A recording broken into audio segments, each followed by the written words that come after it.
soirée à tous et bienvenue à ce cours d'eschatologie biblique. On est jeudi le 4 février de l'an 2021, donc ça me fait plaisir d'être là pour cette 20e et dernière séance du livre de l'Apocalypse. Donc, dès maintenant, je vous annonce tout de suite pour ceux qui n'ont pas vu cette annonce que dès la semaine prochaine, donc jeudi le 11, je débuterai une autre série qui va s'appeler l'Histoire du progrès.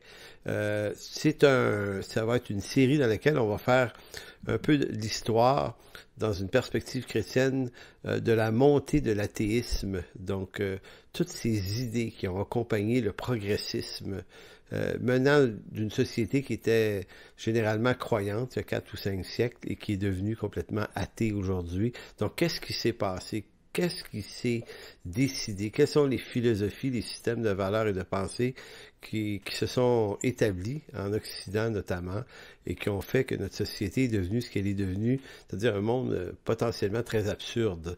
Donc, je vous invite à ce cours pour ceux que ça intéresse parce que le but et l'objectif principal, c'est de se permettre de bien comprendre le monde dans lequel on est aujourd'hui parce que pour bien rejoindre un milieu, c'est vraiment important d'en comprendre les idées, les fondements.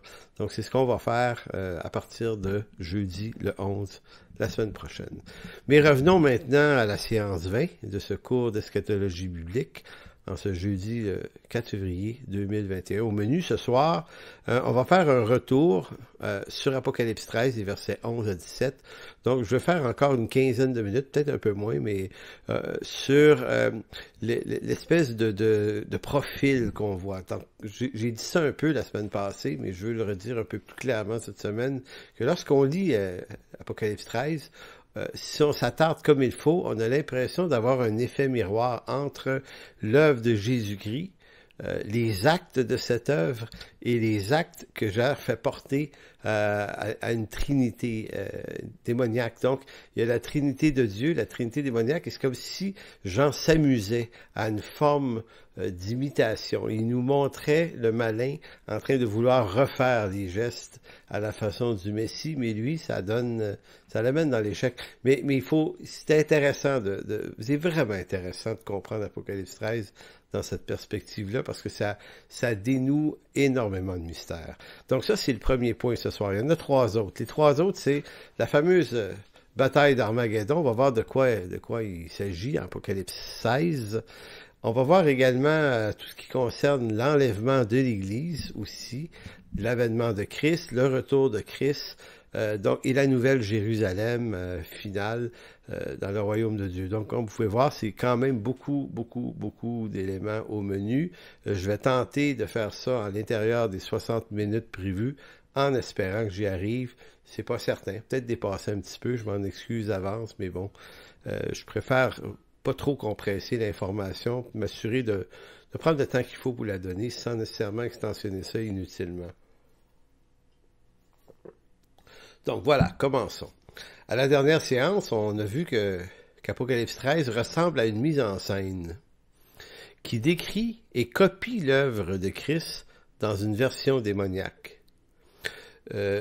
Non pas que le scénario démoniaque se produira littéralement comme tel à la fin des temps, mais plutôt qu'on a l'impression que Jean s'amuse à décrire une trinité démoniaque qui imite essentiellement l'œuvre rédemptrice de Christ. Donc c'est comme si le profil de l'œuvre de Dieu, le profil de la Trinité, le profil du Messie, sa venue, sa mort, sa résurrection. Donc la vie de Christ est profilée, le ministère et l'œuvre du Saint-Esprit est profilé, mais dans une version démoniaque. Maintenant, vous allez dire pourquoi Jean fait ça? Je ne pourrais pas vous dire exactement les motivations pour lesquelles Dieu l'inspire à écrire ce type de scénario, mais si on s'attarde comme il faut dans une lecture attentive, ça devient assez évident éventuellement que c'est le jeu que Jean a. Donc ça signifie que il y a pas de trinité démoniaque, il y a un seul Satan, un seul malin et des gens qui lui appartiennent dans la mesure où ils appartiennent pas à Christ. Certes, donc Jean n'est pas en train de dire voici ce qui va arriver, mais il est en train de décrire une fresque comme si Satan se prenait pour Dieu et prenait ce rôle et prenait les œuvres, les actes et se les appropriait. Mais c'est Jean qui crée cette histoire-là. C'est pas Satan lui-même. Faut comprendre ça, là. C'est pas Satan qui crée l'histoire. C'est une histoire inspirée de Dieu à Jean, et c'est Jean qui, par cette inspiration, fait cette histoire, cette espèce de profil. Donc, l'idée derrière cette mise en scène est de montrer que, puisque les persécuteurs, bêtes, empires, antéchrist, nommez-les comme vous voulez, là, puisque eux ont privé du droit de commerce les saints du Très-Haut, à cause de la marque du 666, donc, puisqu'ils ont privé des gens, ils ont privé les saints du Très-Haut de cette marque, donc de la capacité d'acheter, de vendre, donc de faire du commerce, ben à leur tour, et c'est ce qu'on voit un peu plus loin, les persécuteurs, ceux-là qui persécutaient, seront eux privés du royaume de Dieu, parce que eux n'ont pas la marque ou le sceau de l'Esprit et le nom de Dieu sur leur front. C'est pour ça que je disais que Apocalypse 14 nous permet de mettre en lumière Apocalypse 13, puisque si dans Apocalypse 13, les perdants, c'est ceux qui n'ont pas la marque, c'est ceux qui refusent ou qui n'ont pas la marque de la bête, eh bien au chapitre 14, là Jean décrit la réalité du fait qu'en réalité, c'est ceux qui n'ont pas la marque de Dieu qui sont les plus mal pris. Donc c'est pour ça qu'on voit entre ces deux textes-là une espèce d'effet miroir entre l'un et l'autre. Je sais que ça n'a pas l'air évident, mais attardons-nous à comprendre ça. Donc, relisons versets 11 à 17 dans une certaine analyse de chacun des versets avec quelques explications. Et vous allez voir que ça va s'éclaircir. Verset 11, Apocalypse 13 est écrit « Puis je vis monter de la terre une autre bête. » Et chaque détail est important. « Je vis monter de la terre une autre bête. » qui avait 2 cornes semblables à celles d'un agneau et qui parlait comme un dragon. Arrêtons-nous à la description. Une autre bête, ce qui signifie qu'il y en a déjà une. Et effectivement, Apocalypse 13 et versets 1, 2, 3 nous parlent d'une première bête qui vient. Au verset 11, il y a une seconde bête qui s'ajoute. Il dit, puis je vis monter de la terre une autre bête. Donc, il y a 2 bêtes. Et celle-ci, elle a 2 cornes, semblable à celle d'un agneau avec 2 cornes. Donc ici, il y a comme une tentative de la faire ressembler à Jésus, l'agneau. Donc vous voyez tout l'usage des symboles qui est vraiment évident, là. Ça saute aux yeux dans Apocalypse 13, que c'est vraiment ce langage symbolique, là. Donc agneau, mais parlait comme un dragon. Donc ça, c'est comme agneau qui parle comme un dragon. Qu'est-ce que ça peut bien signifier, cette affaire-là? Donc, il y a 2 bêtes au chapitre 13. Une première apparaît au verset 1 et une seconde ici au verset 11. Cette bête, cette seconde, est semblable à un agneau, mais elle parle comme un dragon, nous dit Jean. Mais le dragon, il est la figure de quoi? Ben, si on n'ira pas là, mais dans Apocalypse 20, le dragon, c'est le serpent ancien. Apocalypse 20, vous irez voir. Jean, plus loin, est clair. Donc, le serpent ancien, qui est-il?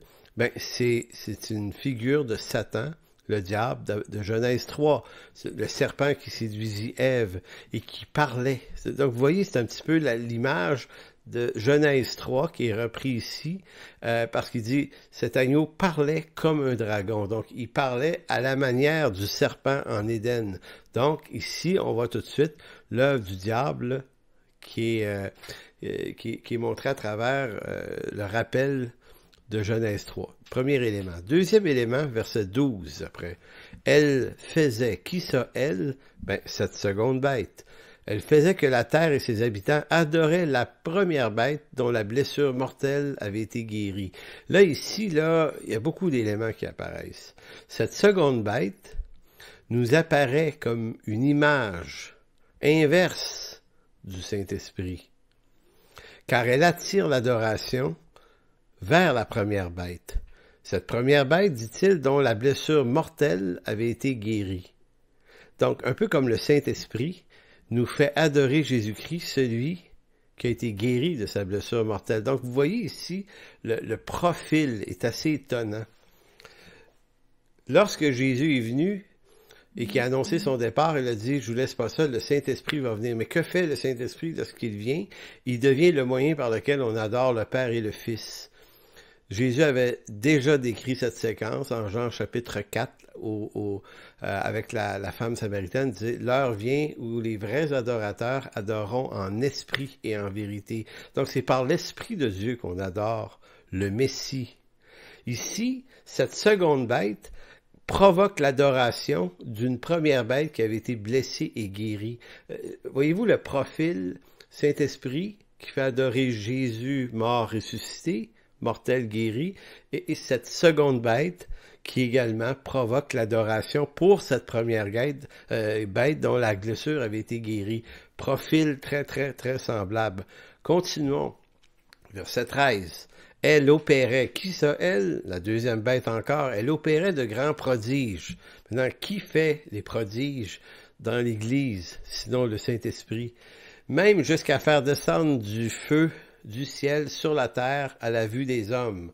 Donc, cette seconde bête, que je considère être une figure du Saint-Esprit, mais inversée, on s'entend, dans un scénario démoniaque, on s'entend, là, fait descendre du feu, le feu du ciel. Ça, on l'a dit la semaine passée, c'est en imitation du jugement de Dieu contre les prêtres de Baal et Astarté en 1 Roi 18. Donc, dans 1 Roi 18, je vous lis le verset 24 de 1 Roi 18 qui dit, c'est Élie qui parle, il dit, puis invoquez le nom de votre Dieu, et moi j'invoquerai le nom de l'Éternel, le Dieu qui répondra par le feu, c'est celui-là qui sera Dieu, et tout le peuple répondit en disant, c'est bien.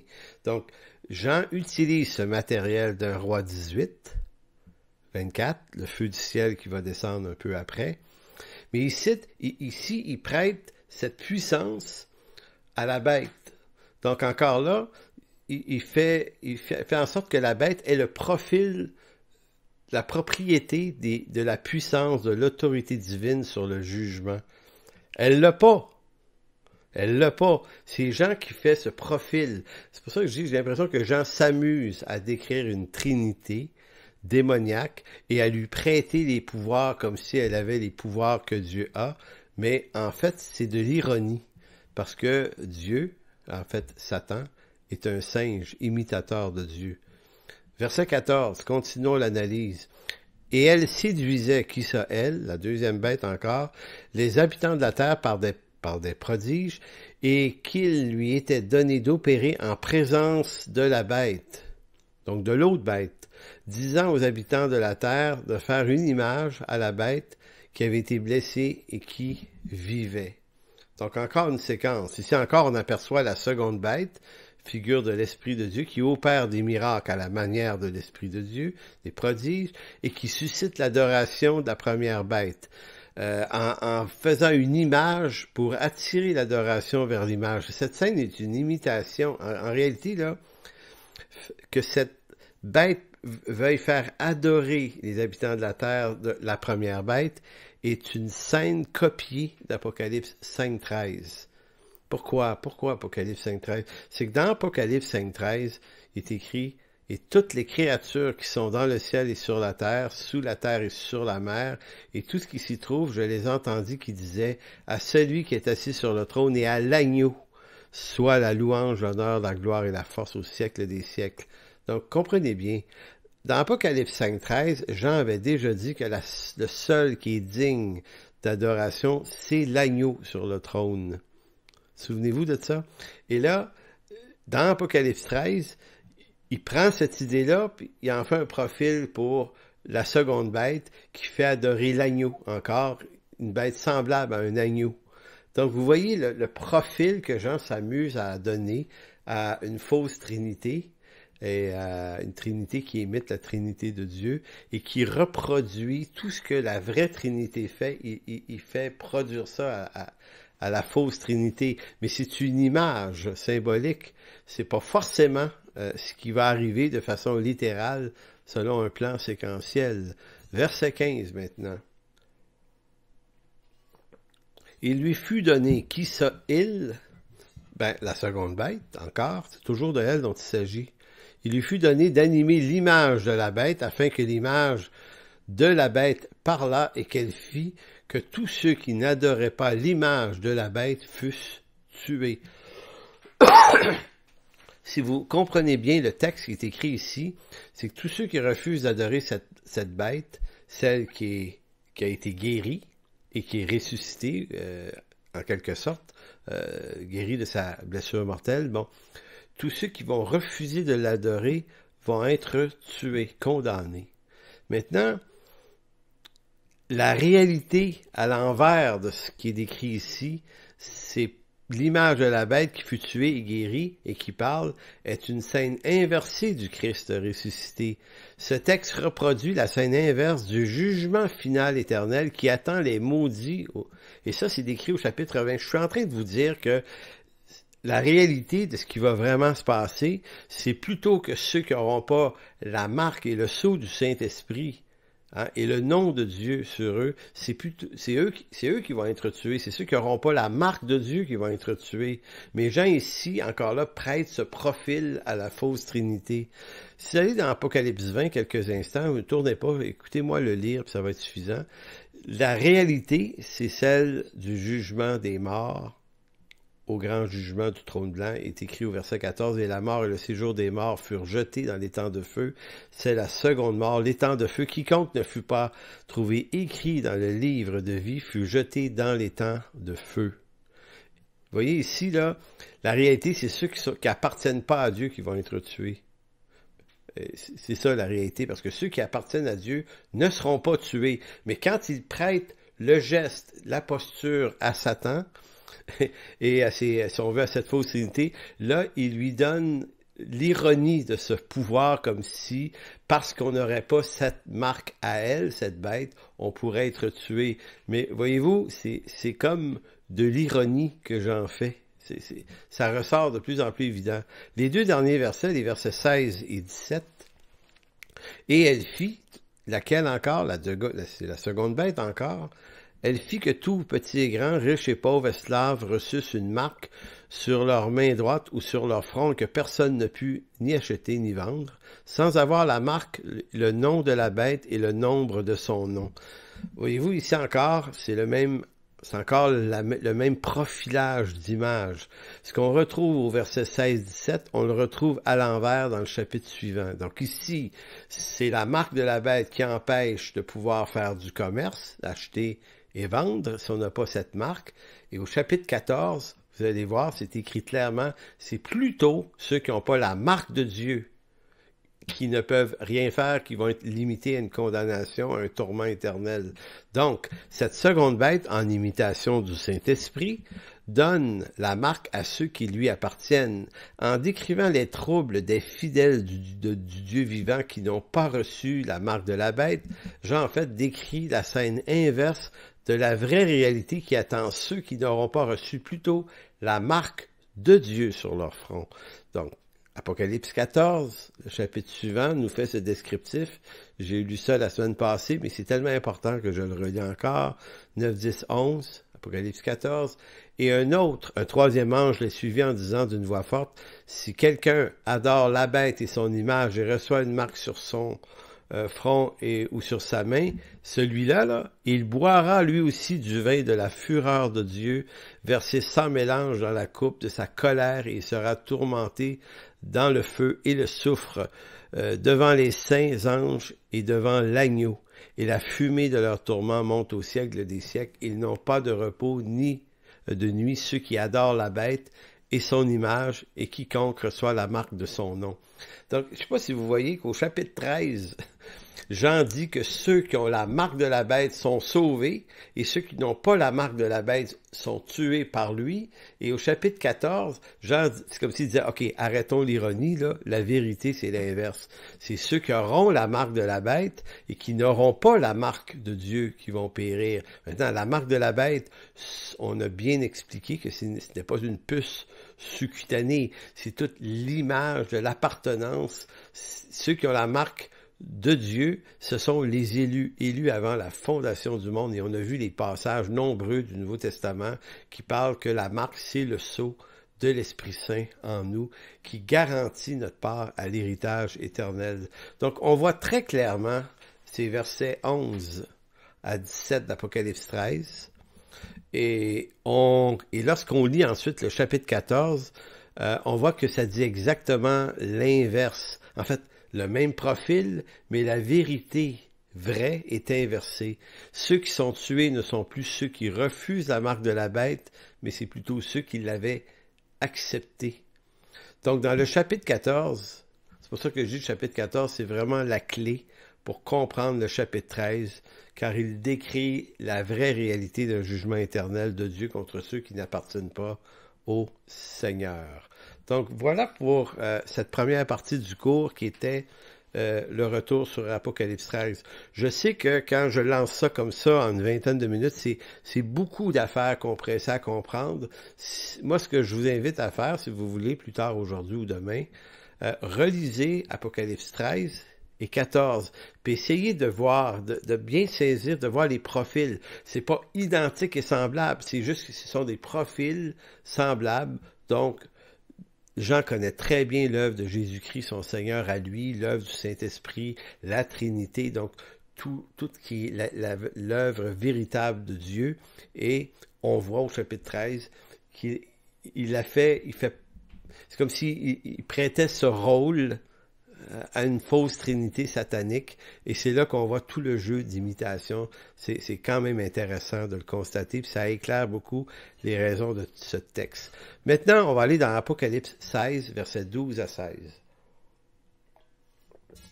La bataille d'Armageddon, c'est un grand sujet aussi en eschatologie, parce que de l'avis de plusieurs, il y aura une bataille éventuellement qui aura lieu dans un lieu qu'on appelle Armageddon. Armageddon, c'est Apocalypse 16, 16. Et ce qu'on prétend, c'est qu'il y aurait là un grand rassemblement pour une grande bataille finale. Donc, il y aurait là la coalition de plusieurs pays du monde alignés avec l'Antéchrist qui viendrait attaquer Christ le Messie.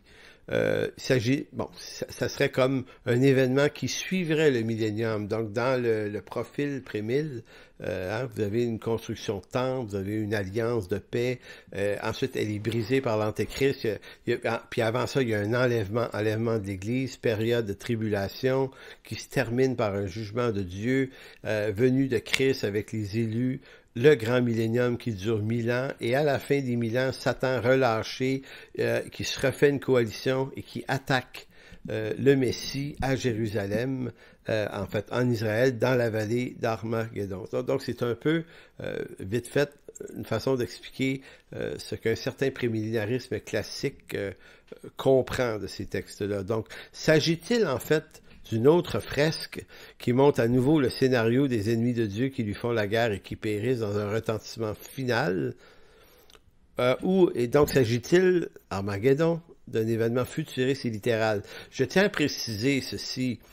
Nous venons de lire au chapitre 14, dans l'histoire de la bête et la marque du nom, qu'ils sont déjà jugés dans un tourment éternel au chapitre 14. Ce qui est curieux, c'est que Jean les fait réapparaître au chapitre 16 encore, et il y a encore un jugement puis une guerre contre eux. Ce que je veux dire, c'est que ça prouve juste, en quelque sorte, que l'Apocalypse, ce sont des fresques différentes qui reproduisent un peu toujours le profil d'une même histoire. Satan et ses sbires qui persécutent l'Église et les saints, délivrance de Dieu et jugement final de Dieu. Plusieurs fois, ça se répète. Donc, lisons Apocalypse 16, versets 12 à 16. Et on va voir un peu de quoi il en retourne. Le 6e versa sa coupe sur le grand fleuve, l'Euphrate, et son eau tarit, afin que le chemin des rois venant de l'Orient fût préparé. Et je vis sortir de la bouche du dragon, encore lui, là, qui est mort en 2 chapitres avant, mais bon, du dragon et de la bouche de la bête et de la bouche du faux prophète, 3 esprits impurs, encore fausse trinité présente ici, 3 esprits impurs semblables à des grenouilles. Car ce sont les esprits des démons qui font des prodiges et qui vont vers les rois de toute la terre afin de les rassembler pour le grand combat du jour, le grand jour du Dieu Tout-Puissant. Voici, je viens comme un voleur. Heureux celui qui veille et qui garde ses vêtements, afin qu'il ne marche pas nu lorsqu'on voit sa honte. Verset 16. Et ils se rassemblèrent dans le lieu appelé Armageddon. Donc, comme je vous disais, l'idée soutenue par plusieurs, pas par tous les prémillénaristes, évidemment, là, il y a des déclinaisons là, mais l'idée générale, c'est qu'il y aurait une guerre contre le Messie dans ce lieu-là. Donc, est-ce que c'est possible? Est-ce que c'est littéral? Il faut savoir que la vallée d'Armageddon, en fait, fait référence à une région d'Israël qui est à 90 km au nord de la ville de Jérusalem et qui s'appelle la vallée de Megiddo, qui est bien connue. Je suis déjà allé dans cette vallée une fois, en 1989, je pense, dans un voyage. Bref, je me souviens très bien d'avoir vu cette vallée. Elle est au nord de Jérusalem. Cette vallée est aussi connue sous le nom de plaine de la vallée d'Esdraélon et ou de la vallée de Jizréel également, en Josué 17 notamment. Il y a eu des guerres beaucoup. C'est un grand terrain, c'est une vallée en fait. C'est un lieu idéal pour se battre, là, en fin de compte. Et il y a eu beaucoup de batailles. On parle historiquement, là, les guerres d'Israël et d'autres, de plus de 200 batailles ont eu lieu en cette vallée de Jizréel ou d'Armageddon, dépendant de comment est-ce qu'on veut l'appeler. Maintenant, quelques-unes des faits historiques connus, mais dans la Bible, je vous lirai pas les versets parce que ça serait long, mais dans Juge chapitre 4, versets 14 à 16, Juge 4, versets 14 à 16, vous avez une bataille qui a eu lieu là, avec Déborah et Barak. Vous vous souvenez de l'histoire de Barak qui a battu les troupes du roi Sisera dans cette zone-là d'Armageddon. Et donc, ça fait partie des annales d'Israël importantes, cette grande bataille-là qu'avait remporté Barak et Déborah. Un autre événement important pour les Juifs, en 1 Samuel 31, c'est la mort de Saül et ses fils. Sa fameuse bataille où ils sont morts, là, ben, c'est également dans la vallée de Jizréel. C'est exactement à cet endroit-là qu'ils sont morts. Donc, il y avait eu une autre bataille importante dans cette vallée-là. Et dans 2 Rois 23 également, le fameux roi Josias, un des bons rois d'Israël, a été tué dans cette zone-là. On dit que c'est les armées de Pharaon. Il décrit, et l'affrontement, et le Pharaon tua Josias à Megiddo. Donc, 2 Rois 23, 29. Donc, ce que j'essaie de dire, c'est que dans l'Ancien Testament, il y a beaucoup de références à des guerres qui ont lieu, des batailles importantes qui ont lieu dans cette vallée-là. Donc, encore une fois, on a vu depuis le début de la session que Jean emprunte du matériel à l'Ancien Testament pour bâtir ses fresques. Donc, on voit encore ici une fresque. Maintenant, à savoir est-ce que c'est littéral, cette guerre-là, ou non? Bien, il y a 2 problèmes importants concernant la région d'Armageddon. Ce qu'il faut savoir, c'est qu'en hébreu, et vous savez, Jean dit, le nom de la région en hébreu dit, ça s'appelle Armageddon, il a raison. On sait que Armageddon, si vous traduisez en français littéral cette expression-là, Armageddon veut dire montagne de Megiddo. Ar en hébreu fait référence à des montagnes. Mais le problème, c'est qu'il n'y a pas de montagne à Megiddo. Megiddo s'appelle pas Armageddon, mais s'appelle Megiddo ou vallée de Jizréel. En fait, il n'y a pas de montagne, c'est une plaine, c'est une vallée. Donc, ça pose des problèmes avec des exégètes bibliques, surtout du côté prémille, parce que je me souviens, pour avoir eu cette position-là, que on se disait, ouais, mais pourquoi Jean nous parle d'une bataille dans une vallée où il n'y a pas de montagne, mais en modifiant son nom, en l'appelant Armageddon, une vallée de montagne, ce qui est un non-sens. C'est vraiment un non-sens. Donc, y a-t-il erreur de copie? Y a-t-il une erreur que Jean fait? Est-ce que ça serait une erreur dans l'écriture? En réalité, si vous tenez absolument à maintenir l'aspect littéral du texte, ça vous conduit à penser qu'une erreur. Mais si vous comprenez le genre symbolique de Jean et vous comprenez de façon géniale, il utilise les mots, les préfixes, les suffixes, les mots, les expressions et les matériaux, de quelle façon il s'amuse à les mélanger quelquefois, alors là, vous dites, non, il y a pas d'erreur, sinon il y a une erreur d'intention en vue de créer de toute pièce une image qui est assez fantastique, que vous allez voir dans quelques instants. Mais ça, c'est le premier problème avec Armageddon, donc c'est pas Une montagne, c'est une plaine. Donc, ça ne fit pas avec l'expression Armageddon. Le deuxième problème, c'est que l'Écriture, à de nombreux endroits, nous dit que la victoire finale de Christ n'a pas lieu à Armageddon, mais au mont des Oliviers, qui est juste à côté de Jérusalem, comme on le dit, à un chemin de sabbat. Et c'est le lieu que Jésus, c'est là où Jésus est allé. Quand il a quitté Jérusalem à pied avec ses disciples dans Matthieu 24, là, on le voit qu'il s'en va vers Jérusalem, il quitte cette ville. Maintenant, si l'Écriture généralement nous dit que c'est sur le mont des Oliviers, pourquoi? Et c'est au mont des Oliviers qu'il y aurait la victoire et la bataille finale de Jésus contre ses ennemis. Donc, pourquoi Jean, lui, l'amène à 90 km plus au nord? Donc, j'ai vu des interprétations en disant, il va y avoir à Megiddo la bataille, et après ça on dit, et Jésus va se déplacer ensuite vers Jérusalem au mont des Oliviers, concrétiser sa victoire. Oui, sauf que ça, rien ne le dit dans l'Écriture. Ce qui est écrit, c'est que c'est sur le mont des Oliviers que ça se passe, et Jean, lui, fait une image avec Megiddo. Il n'y a pas plus que ça. Maintenant, peut-être que c'est la solution, ou en partie, c'est une hypothèse que je vous soumets. Tournez dans Zacharie, chapitre 14, versets 3 et 4. Vous allez voir quelque chose de vraiment curieux. Zacharie 14, versets 3 et 4. Ce texte-là parle du même événement, parle du rassemblement des nations, combattu par le oint de l'Éternel, qui va les défaire sur le mont des Oliviers. Fait qu'on s'entend tout le monde pour dire, OK, c'est la même chose. Sauf que Zacharie parle du mont des Oliviers. Donc l'Éternel, verset 3, paraîtra et il combattra ces nations comme il combat au jour de la bataille. Ses pieds se poseront en ce jour sur la montagne des Oliviers, qui est vis-à-vis de Jérusalem du côté de l'Orient. La montagne des Oliviers se fendra par le milieu, à l'Orient et à l'Occident. Vous avez bien entendu?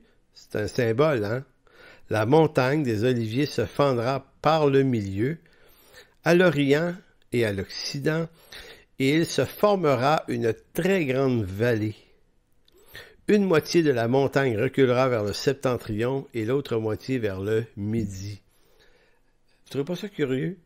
C'est comme si Zacharie 14 était aussi bizarre qu'Apocalypse 16. Apocalypse 16 nous parle d'une vallée, mais Jean ajoute une montagne dans la vallée, mais que dans la réalité, il n'y en a pas. Et Zacharie, lui, nous parle d'une montagne qui devient tout à coup une vallée. C'est comme si les deux s'emboîtaient un dans l'autre.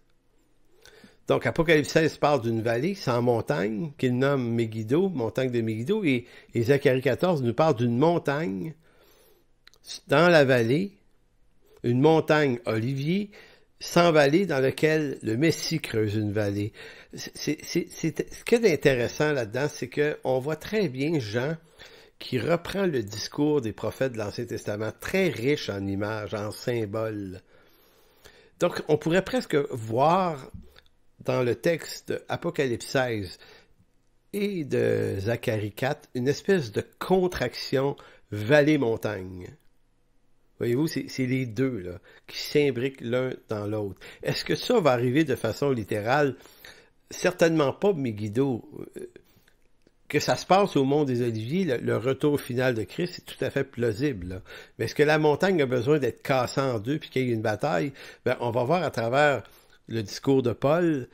Paul, lui, amène également des éléments éclairants sur cette finalité qu'on va voir tout à l'heure. Il y a un autre événement également qu'il faut relier au retour de Jésus-Christ ici. Retour, mais au sens de la montagne des Oliviers. C'est dans le livre des Actes, chapitre 1, versets 9 à 12. Dans Actes 1, 9, c'est juste avant la Pentecôte et juste au moment où Jésus s'apprête à quitter. Donc, Jésus est parti dans le ciel sur les nuées. Donc, au verset 9, après avoir dit cela, il fut élevé pendant qu'il le regardait et une nuée, retenez l'expression, une nuée le déroba à leurs yeux. Et comme ils avaient les regards fixés vers le ciel, pendant qu'ils s'en allaient, voici deux hommes vêtus de blanc leur apparurent et dirent, « Hommes galiléens, pourquoi vous arrêtez-vous à regarder au ciel? Ce Jésus qui a été enlevé au ciel du milieu de vous viendra de la même manière que vous l'avez vu allant au ciel. Donc, vous l'avez vu partir sur des nuées? Eh bien, son prochain retour, c'est aussi sur les nuées. Alors, ils retournèrent à Jérusalem de la montagne appelée des Oliviers, qui est près de Jérusalem, à distance d'un chemin de sabbat. Donc, Jésus a été enlevé par son Père sur les nuées, sur le mont des Oliviers, et les deux hommes vont dire, il va revenir de la même manière, et probablement que ça veut dire, il va revenir au même endroit, sur le mont des Oliviers. Donc, c'est pour ça qu'on pense que l'image de Megiddo, c'est une image symbolique des grandes guerres d'Israël et de plusieurs autres batailles qui ont eu lieu dans cette zone, mais puisqu'il parle de la montagne, Jean, probablement que c'est une image aussi pour vouloir parler de bataille, mais à la fois montagne des oliviers, évidemment. Donc, c'est tout le jeu des images. Bon, il semble bien que le retour de Christ sera sur le mont des Oliviers, à Jérusalem, mais que Jean utilise des matériaux de l'Ancien Testament, qu'il transforme en images à la manière d'un prophète comme Zacharie pour décrire toute la scène. Armageddon serait la contraction de deux événements, de deux lieux, à la fois le mont des Oliviers et à la fois la vallée de Megiddo. La nuée dont il est question ici est en référence à la colonne de fumée qui conduisait Israël dans le désert à sa sortie d'Égypte depuis Sukkot, là. La colonne est apparue, vous vous souvenez, elle a séparé l'eau, protégé Israël des Égyptiens. Donc cette colonne est connue sous le nom que les Hébreux ont donné, la gloire Shekinah, Shekinah Glory, qu'on dit les Anglais, là. Elle est importante car cette apparente nuée qui accompagnait Israël authentifie le ministère de Jésus.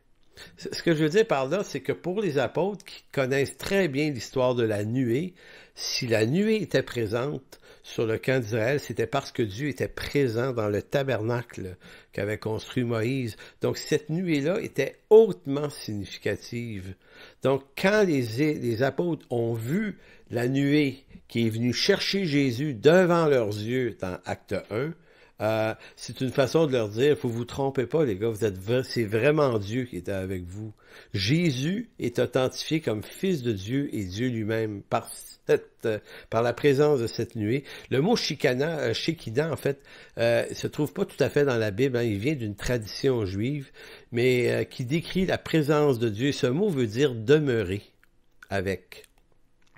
Donc, cette expression a toujours été liée à la présence également du tabernacle, qui veut dire cabane, tente ou une demeure. Donc, c'est pour ça que les deux mots, tabernacle et Shekinah, ont quelque chose de très lié en commun. Donc, c'est pour ça que je dis que le fait que Jésus soit parti sur cette nuée, et qu'il reviendra aussi, parce qu'il dit reviendra sur cette nuée, montre toute la richesse de sa messianité, mais également élève toute la réalité de sa divinité. Il n'y a que Dieu qui passait par cette nuée-là et personne d'autre.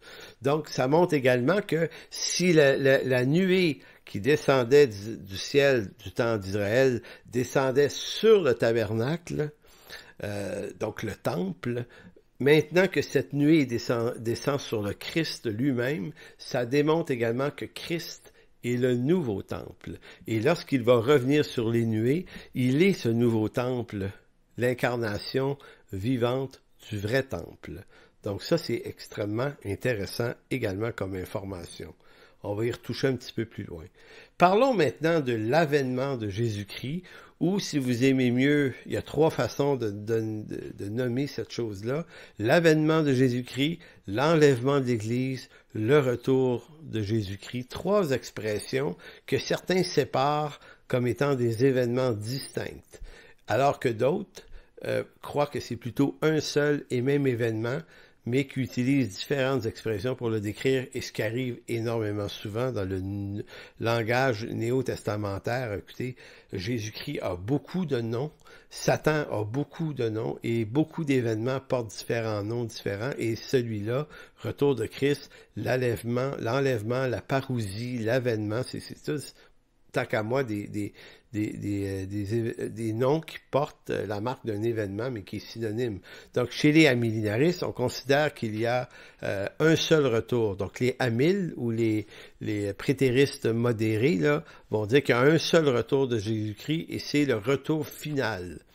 Et ce retour final-là, c'est l'avènement, c'est l'enlèvement, c'est tout ça en même temps. Et que lorsque cet événement-là va arriver, on va se retrouver dans le royaume pour l'éternité. Il n'y a pas de retour sur terre. Chez les prémiles, on considère 2 retours de Jésus-Christ, pour ne pas dire 3 quasiment, mais c'est pas tout à fait vrai 3. D'abord, pour eux, il y a l'enlèvement de l'Église. Donc, il y a comme un retour secret. Certains vont appeler ça secret, mais c'est un retour. L'enlèvement de l'Église, ils vont dire, mais il revient pas vraiment parce que les chrétiens s'envolent dans les airs à la rencontre du Seigneur. Donc, c'est pas tout à fait un vrai retour, mais en fait, c'en est un quand même. Il revient sur les nuées. Souvenez-vous d'Actes 1:9. Il va revenir de la même manière. Donc, il revient ou il revient pas. Donc, pour eux, ça, c'est un retour aussi. Ensuite, il s'en va 7 ans au ciel. Il revient pour les 1000 ans de règne avec les élus. Pour 1000 ans. Donc, il y a comme une autre fois qu'il revient là. Et il y a comme un retour également prévu sur le mont des Oliviers pour la victoire finale. Donc, comme quelqu'un m'avait fait une critique il y a une trentaine d'années, il dit, j'étais prémile à l'époque, m'avait dit, il dit, le problème avec votre position, il dit, c'est que le Seigneur revient souvent, là. Il dit, l'Écriture parle d'un retour, mais il dit, t'en as 2 ou 3 dans ta position. Et je me souviens que j'essayais de défendre ça avec un peu de difficulté, mais je me disais, ouais, je savais pas trop quoi dire. Donc, voyons ça d'un peu plus près. Évidemment, c'est une question sur laquelle il y a quand même pas mal de débats théologiques en eschatologie autour du retour du Seigneur. Et un des débats, c'est pas seulement le nombre de retours, mais le moment de son retour. Il y aura toujours des personnes pour vous prédire le retour de Jésus-Christ en fonction de toutes sortes d'événements, de fêtes et de trucs politiques et sociaux. On a vu que Paul dit, non, il dit, il y a juste l'apostasie et l'apparition d'un impie, l'homme du péché. Il dit, à part de ça, il n'y a pas d'autre chose à attendre. Mais Georges Edenlade, qui est un théologien assez important, fait ressortir de tous ces débats le commentaire suivant. Lui, c'est pas tellement le nombre de retours ici, là, c'est le moment du retour. Il dit l'expression générale des évangiles synoptiques. Les évangiles synoptiques, c'est les 3 Marc, Matthieu, Luc, là. Jean n'en fait pas partie. Bon, ces 3 évangiles-là, dit-il, donne un message très net à ce sujet. Il plonge le lecteur dans une incertitude sur le moment de la fin, de sorte qu'on ne peut ni affirmer avec assurance qu'elle arrivera demain, la semaine prochaine, ou l'an prochain, ou même que son retour peut être dans très longtemps. Il dit le message clé que l'on retrouve dans ces 3 évangiles, cependant, reste le même. C'est toujours veiller, car vous ne savez ni le jour ni l'heure. Donc, Monsieur Georges Edenlade veut juste nous dire que portez pas attention à des gens qui essayent de fixer des moments du retour de Christ. Nous ne le savons pas et nous ne pouvons pas le savoir. C'est Dieu lui-même qui le dit. Donc, la question qui est importante maintenant, pour le reste de notre séance ce soir, la question importante est, y a-t-il un retour ou est-ce que l'enlèvement de l'Église est un événement séparé du retour de Christ final? Donc, est-ce que c'est le même événement, l'enlèvement de l'Église, que le retour de Christ, ou est-ce que c'en est un seul? Donc, pour élucider cette question, je vous demande de tourner dans 1 Thessaloniciens, chapitre 4, verset 13. 1 Thessaloniciens 4. C'est là qu'il est question de l'enlèvement de l'Église sur les nuées. Dans ce texte qu'on va lire, là, je vous fais remarquer que le souci de Paul, parce que quand on s'intéresse à un texte, faut trouver la raison, ce qui a motivé Paul à l'écrire. Donc, la motivation de Paul d'écrire aux Thessaloniciens cette information du chapitre 4, c'était pas tellement au sujet du moment de l'avènement, c'est-à-dire à quand ça aurait lieu cet événement-là. C'était pas de démontrer que ça aurait lieu.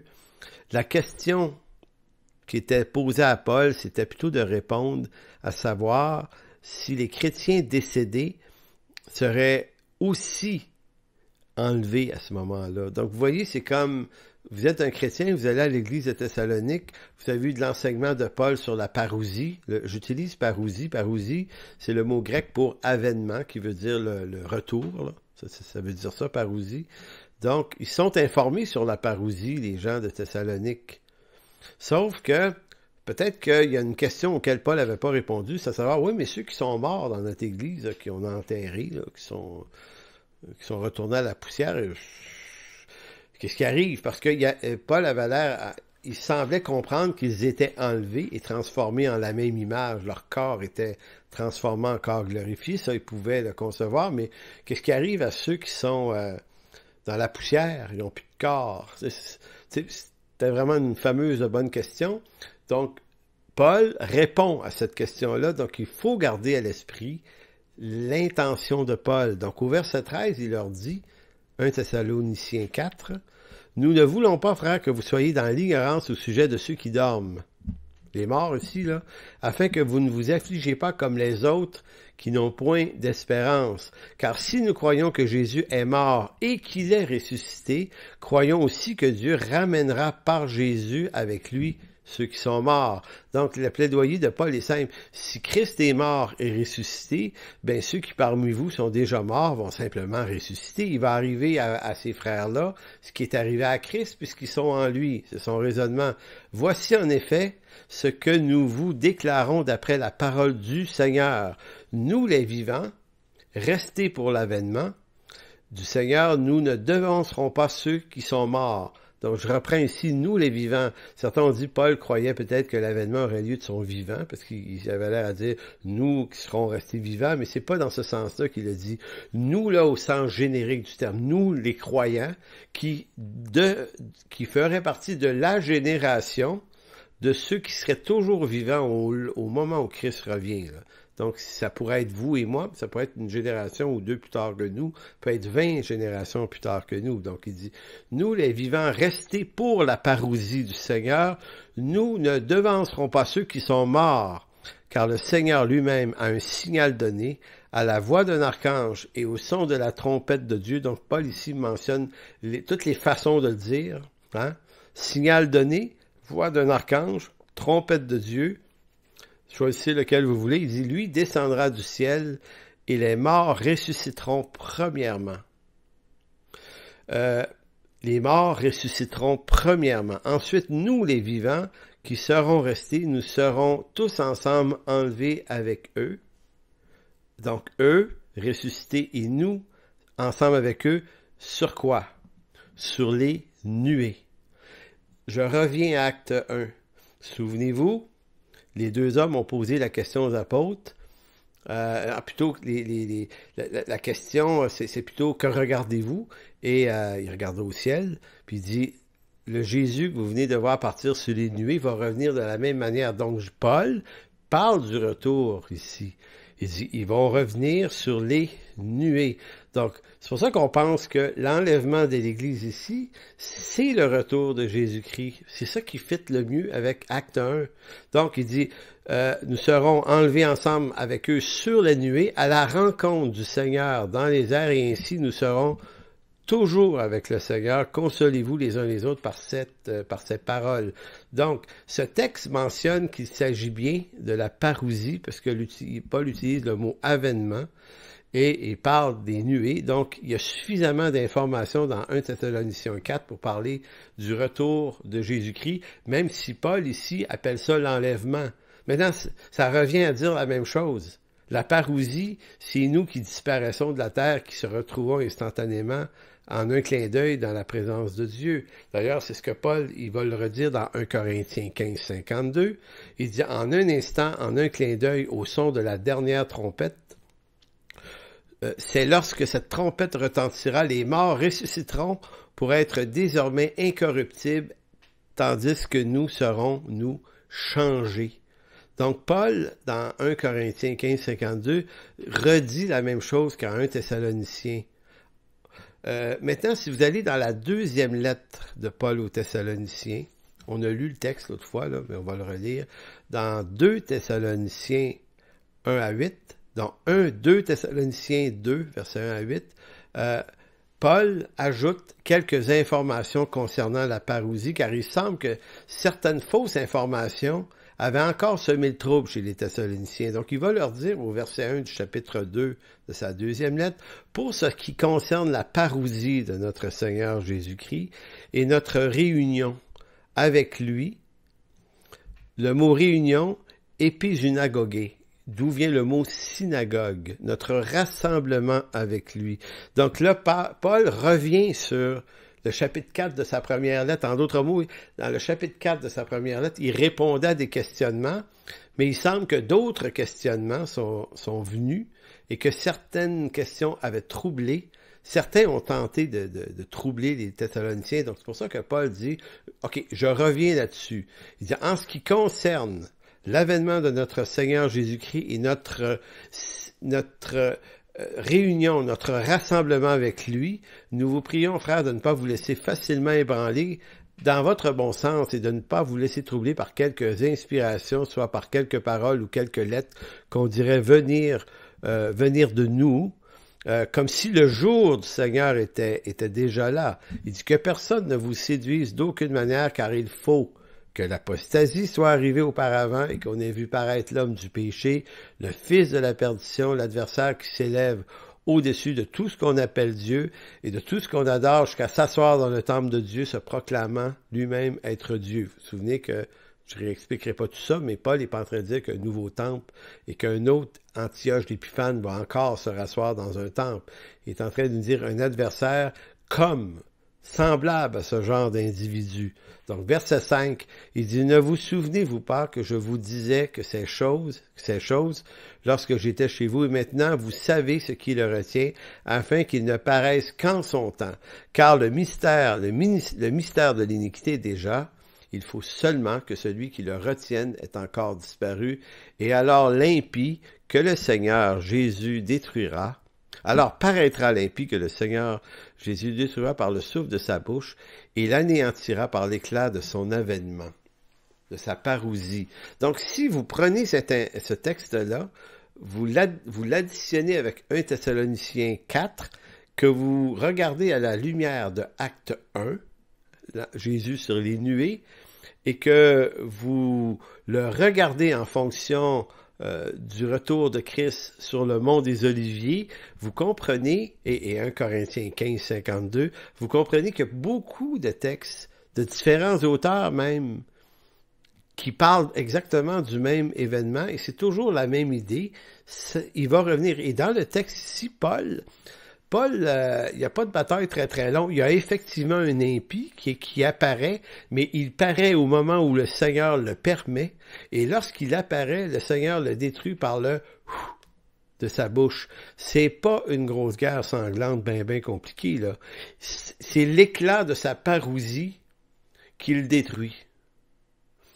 Donc, il n'y a pas une guerre acharnée qui dure des semaines et des mois, puis que le Messie s'essuie le front des fois parce qu'il a mal au bras, là, parce que, vous comprenez, là, il y a des images dans l'Apocalypse qui font apparaître cette rencontre comme étant une guerre, mais en réalité, la façon qu'on comprend les discours de Paul, lui, rend ça très littéralement, là, c'est assez simple. Regardez, il dit, il va apparaître, il va avoir l'apostasie, l'homme du péché, puis quand lui va apparaître, parce que celui qui l'empêche d'apparaître en ce moment lui permet pas, mais il va lui permettre d'apparaître, puis quand il va apparaître, ben le Seigneur va venir, puis juste son arrivée va le détruire. C'est fini. Donc le discours de Paul en ce texte ne laisse aucunement entendre autre chose que le retour du Seigneur coïncide avec la destruction de l'homme du péché par le souffle de sa bouche.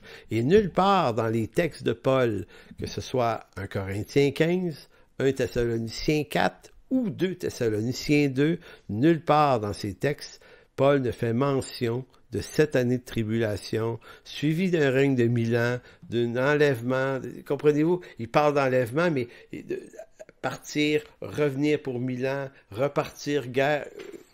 Paul est pas dans les figures de style, là, trop. Des fois, oui. Mais pour Paul, l'avènement du Seigneur, il reste juste à arriver. Ça va arriver à la trompette de Dieu. Et l'apostasie et l'homme du péché, sont à peu près les deux seuls signes qui pourraient apparaître avant son retour. Donc la parousie, pour Paul, marque la fin de notre vie terrestre et notre entrée dans le royaume de Dieu final. Donc on pourrait voir que l'eschatologie de Paul est extrêmement simple, est très très simple, mais vraiment très simple, parce que Paul a un narratif littéral, descriptif. Maintenant, Jean, lui, a un narratif qui est symbolique, donc il ajoute, et comme je vous ai déjà dit, comme nous, les Québécois, les francophones, on n'est pas habitués à ce type de langage apocalyptique, poétique, rempli d'images et de symboles, ben ça nous trouble un peu de voir toutes les images fortes, mais en réalité, Jean, c'est juste par une figure de style qu'il explique la même chose que Paul. Donc, si Paul et Jean s'assoyaient pour parler de tous ces événements-là, ils seraient à 100% d'accord sur les mêmes événements au même moment de la même façon, mais ils ne l'expliquent pas avec le même genre littéraire. Maintenant, en finalité de cette séance 20, je vous demanderai de tourner dans Apocalypse 21, les versets 9 à 27. Maintenant qu'on a montré que l'avènement, la parousie du Seigneur, c'est ce moment où l'Église est enlevée, et pour moi, le moment où l'Église est enlevée, il n'y a plus rien après. C'est la victoire finale. Donc, est-ce que littéralement ça a lieu à Jérusalem sur le mont des Oliviers de façon littérale? Peut-être. Puis, peut-être qu'on peut ajouter à ça un grand réveil national du peuple juif, c'est que je souhaiterais de tout mon cœur en passant. Ça, c'est pas à exclure non plus. Maintenant, on est enlevé à la rencontre du Seigneur. En un instant, en un clin d'œil, les morts ressuscitent. On est restauré, corps glorifié. On se retrouve dans la présence de Dieu. Et il se passe quoi, là? Comment on décrit ce nouveau lieu? Parce qu'encore là, le lieu où on va vivre, le royaume de Dieu, a plusieurs synonymes. Il rentre dans la synonymie, comme on pourrait dire. Donc, nouvelle terre, nouveaux cieux, Nouvelle Jérusalem, ce sont tous des expressions en référence avec la même chose, mais chacun des apôtres, en tout cas Jean, encore là, a une manière extrêmement symbolique et spectaculaire de décrire ce lieu-là, qui ailleurs est décrit simplement comme une nouvelle planète. Voyez-vous?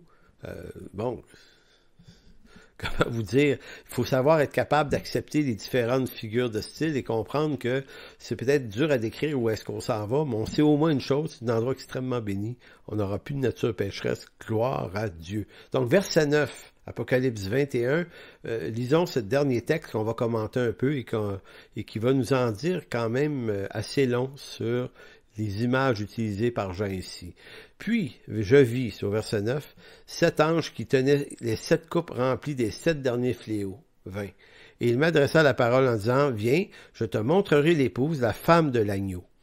Et il me transporta en esprit sur une haute et grande montagne, et il me montra la ville sainte de Jérusalem qui descendait du ciel d'auprès de Dieu. Donc déjà ici, vous voyez que c'est une affaire littéralement impossible, là. C'est une ville qui descend du ciel. C'est comme, ça veut dire qu'il n'y a rien d'impossible à Dieu. C'est vrai qu'il n'y a rien d'impossible à Dieu, mais c'est plus simple de comprendre le genre littéraire de Jean que de faire porter à Dieu des miracles extrêmement particuliers. Donc, il dit la ville sainte descendait du ciel d'auprès de Dieu. Ayant la gloire de Dieu, son éclat était semblable à celui d'une pierre très précieuse, d'une pierre de jaspe transparente comme du cristal.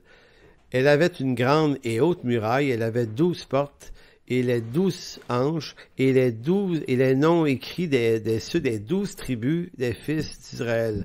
À l'Orient, 3 portes, au nord 3 portes, au midi 3 portes, et à l'Occident 3 portes.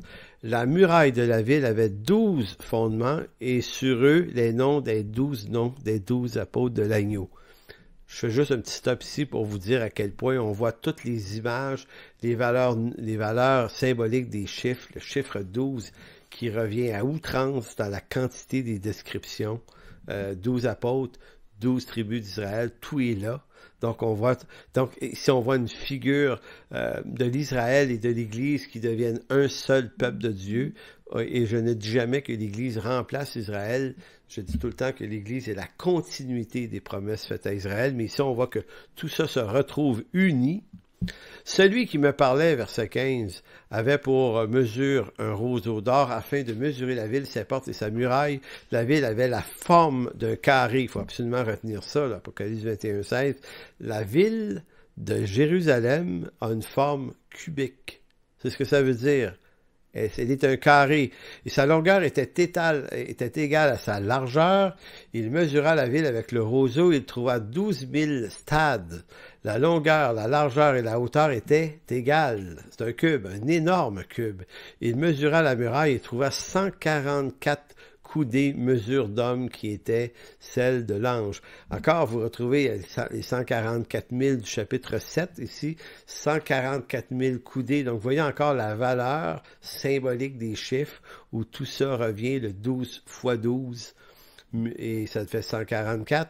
Verset 18, la muraille était construite en jaspe, la ville était d'or pur, semblable à du verre pur, les fondements de la muraille de la ville étaient ornés de pierres précieuses de toute espèce. Le premier fondement était de jaspe, le second de saphir, le troisième de chalcédoine, quatrième émeraude, cinquième sardonyx, sixième sardoine, septième chrysolite, huitième béryl, neuvième topaze, dixième chrysoprase, onzième hyacinthe, douzième hématiste. Les 12 portes étaient 12 perles et chaque porte était une seule perle. La place de la ville était d'or pur comme du verre transparent. Je ne vis point de temple dans la ville, car le Seigneur Tout-Puissant est son temple, ainsi que l'agneau. Donc, on avait déjà vu que Jésus avait dit, détruisez ce temple, je le bâtirai en 3 jours dans Jean 2. Il montrait que c'était lui le temple. Hein? Bon, verset 23, la ville n'a besoin ni de soleil, ni de la lune pour l'éclairer, car la gloire de Dieu éclaire et l'agneau est son flambeau. La menorah, en quelque sorte, mais la menorah du temple, qui était le chandelier qui éclairait la présence de Dieu, ici, éclaire toute la ville maintenant. Les nations marcheront à la lumière et les rois de la terre y apporteront leur gloire. Ça, c'est une image du temps de Salomon que Jean va chercher, où les rois de la terre, les reines, venaient porter des cadeaux glorieux à Salomon, qui était dans ce rôle-là une figure messianique. Ces portes ne se fermeront point le jour, il n'y aura point de nuit, on y apportera la gloire et l'honneur des nations, il n'entrera chez elles rien de souillé, ni personne qui se livre à l'abomination et au mensonge, il ne rentrera que ceux qui sont écrits dans le livre de vie de l'agneau. Donc, vous voyez ici là, cette fresque extraordinaire de comment le lieu qui nous attend est fait, mais on le voit, si on tient compte encore du genre littéraire de Jean, on comprend que tout ça, ce sont des symboles. Je ne sais pas à quoi va ressembler le lieu, mais je ne crois pas que c'est un cube. Mais là, vous allez dire, ouais, mais c'est écrit que c'est un cube. Littéralement, c'est un cube, si on veut l'interpréter littéralement. Sauf que le cube, dans l'Ancien Testament, occupait un espace extrêmement important. Donc, je reviens sur certains commentaires avant la fin. Ce texte de l'Apocalypse utilise de nombreux anthropomorphismes, des images humaines, ça veut dire, des symboles humains, pour décrire des réalités spirituelles. Donc, il utilise des matériaux de grand prix. Donc, Jean veut rendre ça le plus glorieux possible, et Jean va trouver les matériaux les plus nobles, les plus chers, les plus coûteux, les plus beaux qu'on peut trouver sur Terre. Mais tout ça ne fait que représenter l'image de quelque chose d'encore plus glorieux. Donc la description de cette nouvelle Jérusalem nous rappelle presque la construction du temple d'Ézéchiel. Vous vous souvenez d'Ézéchiel, je pense que c'est 40 en montant, il y a une 7, 8, 10 chapitres qui décrivent avec précision le temple, que certains croient être une construction littérale, mais encore là, on voit encore des images semblables à celles d'Ézéchiel.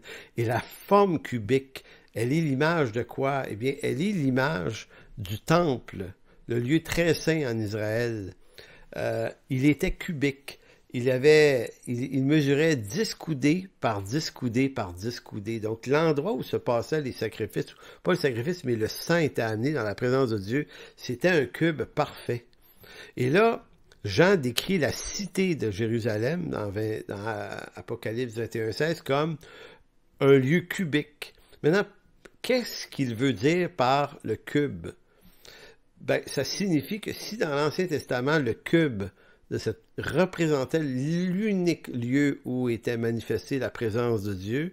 Ce que l'image veut dire, c'est que maintenant, cette nouvelle Jérusalem qui réunit tous les élus est la présence de Dieu elle-même. Donc, c'est cette idée que nous allons habiter dans cette présence même du Seigneur, sans doute dans un lieu très matériel probablement, mais encore là, j'hésite parce que je suis sûr de rien, sauf que ça signifie vraiment cet espace cubique. Donc, la forme cubique de la Nouvelle Jérusalem est non littérale, mais elle est plutôt l'image du lieu de la présence permanente de Dieu. Dans l'Ancien Testament, nul ne peut y entrer. Dans l'Ancien, personne ne pouvait y entrer. Maintenant, dans la Nouvelle Alliance en Jésus-Christ, tous nous y habiterons. Et permettez-moi de vous lire un dernier verset issu de la lettre aux Hébreux, chapitre 9, versets 11 et 12. Hébreux 9, 11 et 12. « Mais Christ est venu comme le souverain sacrificateur des biens à venir. Il a traversé le tabernacle plus grand et plus parfait, qui n'est pas construit de main d'homme, c'est-à-dire qui n'est pas de cette création.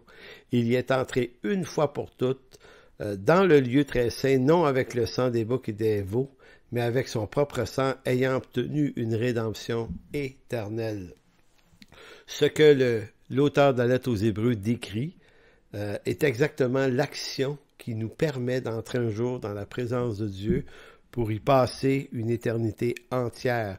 Donc, c'est très certainement l'image dans laquelle Jean voulait nous projeter, cette image de la présence de Dieu qui est à la fois Nouvelle-Jérusalem, à la fois le royaume de Dieu, à la fois la nouvelle terre et les nouveaux cieux. Donc, il y a toutes les synonymies possibles pour décrire ce lieu-là. Paul parle de ce lieu-là comme un lieu ineffable dans sa deuxième lettre aux Corinthiens aussi. Donc, on ne peut pas dire plus sur sa description puisqu'on n'est pas allé nulle personne d'entre nous. Et tout ce qu'on a pour se rassasier notre recherche de la chose, c'est des images humaines et imparfaites, mais qui, au fond, essaient de nous montrer le plus glorieusement possible ce que ça va être. Donc, c'est ainsi que se termine ce cours d'eschatologie biblique en 20 séances. J'espère que ça vous a profité, que vous avez apprécié. On aurait pu dire quand même encore beaucoup de choses, mais je voulais pas étirer ça inutilement. Donc, je vous remercie d'avoir été là au cours des 20 séances. Comme je le disais, les 20 séances se retrouvent sur mon blog et je vais publier le lien pour ceux qui aimeraient reprendre, ça m'a été demandé, qui voudraient reprendre toutes les séances et à quel endroit les retrouver tous ensemble, c'est dans mon blog. Donc, je vais faire ce travail pour demain, vendredi ou samedi. Je vais publier ça sur ma page Facebook et ça permettra de pouvoir reprendre toutes les séances. Et il se pourrait même que je publie mes notes également, toutes les notes que j'ai utilisées pour ce cours, que je les donne aussi. Donc, merci Seigneur de bénir tous ceux qui ont suivi ce cours. Seigneur, moi je veux surtout te remercier pour ta parole. J'ai moi-même été frappé par la grande sagesse, l'ingénieuse parole que tu as inspiré à tes serviteurs d'écrire, Seigneur. C'est surprenant comment on découvre dans cette parole des choses qu'on soupçonne pas, des fois à première lecture, et qui, en grandissant avec toi, en lisant, en étudiant, tout à coup, des choses se mettent à s'éclairer, puis on se rend compte que ce qui pouvait sembler avoir peu de sens peut être riche d'un sens extraordinaire et très éclairant. C'est très béni, Seigneur. C'est très béni de savoir que ta parole est à ce point ingénieuse, solide et fiable. Parce que, Seigneur, tu nous as demandé de marcher d'après cette parole, d'appuyer nos vies sur cette parole, Seigneur. C'est pas rien. Alors, il faut que cette parole soit éprouvée. Et merci, Seigneur, que tu nous permettes de pouvoir en avoir de l'éclaircissement le plus possible encore. Alors, merci de bénir dans ton précieux nom, Jésus. Amen. Merci beaucoup d'avoir été là. Donc, ceux qui veulent, on se revoit jeudi prochain pour ce nouveau cours qui va s'appeler « Histoire du progressisme ». D'ici là, portez-vous bien.